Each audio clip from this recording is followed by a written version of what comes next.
Nih, gue kasih tahu ya, buat Gen Z yang ngebet banget terkenal, sampai harus ngehalalin segala cara. Gak akan ada yang inget sama lo.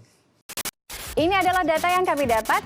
Ada LeBron James dengan follower di Instagram 30,7 juta follower, dibayar 120.000 US dollar atau setara dengan 1.620 juta rupiah.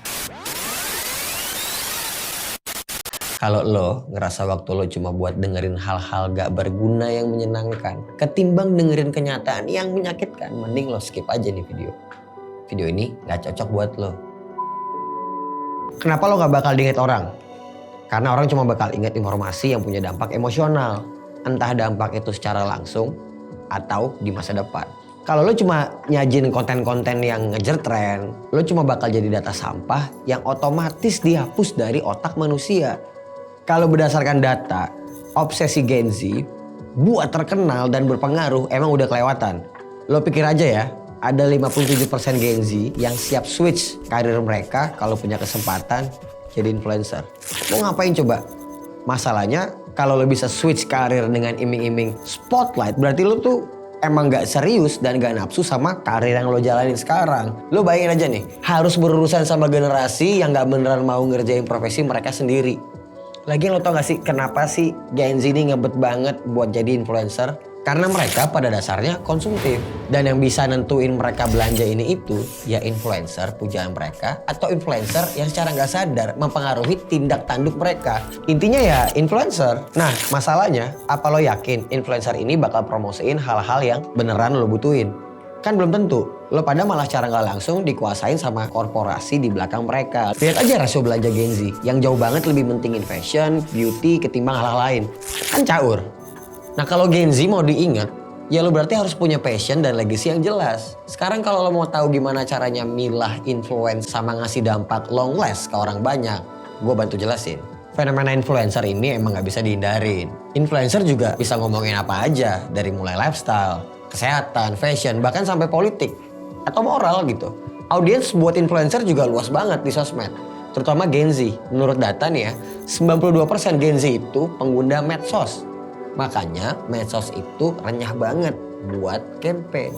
Lu juga bisa nemuin ide apa aja karena orang tuh bebas ngomong di medsos. Tapi lu juga jangan salah, lu juga dengan gampang bisa kejebak sama perputaran tren di medsos. Saking cepatnya informasi yang beredar di sana nih ya, lu bisa impulsif karena FOMO dan malah jadi konsumtif bukannya produktif. Impulsif jadi kata penting untuk kita semua nih. Apa sih impulsif? Impulsif adalah ngomong dulu baru mikir atau ngerjain dulu baru mikir. Belanja dulu nih baru mikir. Goblok nggak? Jadi kalau tiba-tiba lo ngerasa kok gue belanja sesuatu kayak otomatis ya, kayak terhipnotis gitu ya. Nah itu namanya impulsif. Penyakit itu. Jangan lo anggap remeh cuma karena yang lo belanja barang-barang murah. Karena masalahnya bukan di belanjanya yang murah, tapi mindset yang udah rusak yang hari ini bersarang di kepala lo. Itu bukan masalah sederhana. Perlu lo rapiin kepala lo. Perlu lo hormatin diri lo. Apa lo lebih oke setelah ngikutin tren itu? Ya enggak lah tolol. Yang ada lo malah tanda tangan kontrak sama iblis yang buat lo ngejar tren berikutnya. Tanpa ada pengaruh jangka panjang atau pengaruh yang signifikan di diri lo. Lo pasti pernah dengar kalau semua ada masanya. Itu benar, termasuk influencer yang sekarang bikin lo ngebebek, ngikut aja. Jadi minimal banget lo carilah influencer yang beneran life changing dan balikin investasi waktu lo buat ngikutin dia. Milih influencer, lo bayangin seperti milih barang. Saat lo mau beli barang, pikirin harganya, worth it apa kagak nih? Fungsinya penting nggak? Usia barang itu panjang apa kagak? Pertimbangan-pertimbangan itu bikin lo nyeleksi setiap influencer yang akan lo ikutin. Jadi, sebelum lo terindeks atau terhipnotis oleh pengaruhnya, lo udah persiapin pertahanan yang benar-benar kuat. Supaya influencer-influencer ini dalam analogi tadi gak jadi tumpukan barang yang ujung-ujungnya ya gak kepake juga. Terus gimana kalau misalnya lo sendiri yang jadi influencer? Nih menurut data mayoritas Gen Z tertarik sama konten hiburan, makanan, olahraga, sama kecantikan. Yang output konten dari Gen Z juga ya gak jauh-jauh dari itu semua gitu. Tapi apa konten sejenis itu salah? Ya gak ada masalah sama sekali sebenarnya. Yang jadi masalah adalah kalau lo gak punya effort lebih buat ninggalin jejak positif buat orang banyak. Kalau lo sekedar cuma buat bikin orang belanja, berarti lo sampah. Dan banyak dari Gen Z yang mikir jadi influencer sekedar buat easy money. Menurut gue ini nih kejahatan. Gimana nggak jahat? Orang goblok yang seharusnya dicerdaskan malah dimanfaatin buat gelembungin isi saldo kantong pribadi gitu. Tanpa ngasih legacy yang positif. TikToker Lina Muherje dilaporkan ke polisi gara-gara kontennya membaca bismillah sebelum memakan kriuk daging babi. Baru-baru ini, YouTuber Gilang Bardi menggegerkan publik dengan melakukan aksi dikubur hidup-hidup layaknya orang mati. Demi konten di media sosial, beberapa orang remaja nekat membahayakan dirinya sendiri. Remaja ini mengambil video di tengah ruas jalan tol Semarang Solo di saat mobil melaju kencang.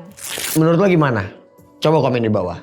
Kalau orientasi lo pure nyari duit, ya lo cuma bakal nularin sifat boros dan konsumtif lo ke audiens lo sendiri sebenarnya. Dari situ aja lo udah gak layak diinget dan lo bakal kejang-kejang sendiri kalau lo udah gak relevan lagi nanti. Pikirin ini nih sebelum lo jadi influencer. Berdasarkan data, gak sedikit influencer yang tadinya disayang malah dapat banyak haters dari kalangan audiensnya sendiri. Kok bisa ya? Karena mereka ngasih attachment palsu tanpa bener-bener peduli sama followersnya. Apalagi kalau lo cuma asik pers mereka buat jadi konsumen produk yang lo pasarin tanpa ngasih manfaat apa-apa. Lo ngapain mau jadi influencer? Bentar lagi influencer punah. Logikanya kalau proses jadi influencer itu gampang dan akhirnya lebih separuh penduduk bumi ini jadi influencer. Inilah saat dimana kata influencer udah kehilangan maknanya. Terus gimana buat Gen Z yang gak punya ruang buat jadi influencer? Banyak dari mereka yang ujung-ujungnya malah ngambil identitas anonim di sosmed. Nah ini yang bikin tambah chaos. Gue ngerti kalau anonim itu pilihan yang bisa diambil buat ngejaga privasi. Cuma masalahnya banyak juga yang jadiin akun anonim celah buat nge-share konten negatif sama ngasih komentar asal-asalan di sosmed. Bisa dibilang anonimitas ini jadi alat perlawanannya Gen Z buat mukul orang-orang yang berhasil populer atau dobrak norma-norma. Masalahnya lo pada juga gak punya perhitungan yang mateng. Gue kasih tau aja ya, kalau lo pada beneran gak punya hal positif buat di-share di sosmed, ya mending lo cari aktivitas lain lah. Karena percuma banget lo kerjain itu, investasi waktu lo habis di sosial media, dan lo juga gak dapat apa-apa. Ngerasa anonim ini nih emang kadang bikin orang ngerasa aman dari sanksi sosial. Bahkan sampai di level mereka berani bahayain mental orang lain dengan kelakuannya di sosmed. Dan lo perlu tahu bahwa anonimitas ini adalah narkoba jenis modern, bray. Karena ternyata itu bikin adiktif, nyandu itu. Jadi kalau misalnya menurut lo semua kriteria good influencer yang barusan gue jelasin gak ada di diri gue, ya lo minggir anjing, skip. Ngapain ngikutin gue? Jaga otak lo jaga pikiran lo. Bandel boleh, dungu jangan. Ya nakal boleh, tapi jangan jahat. Kan gitu kan.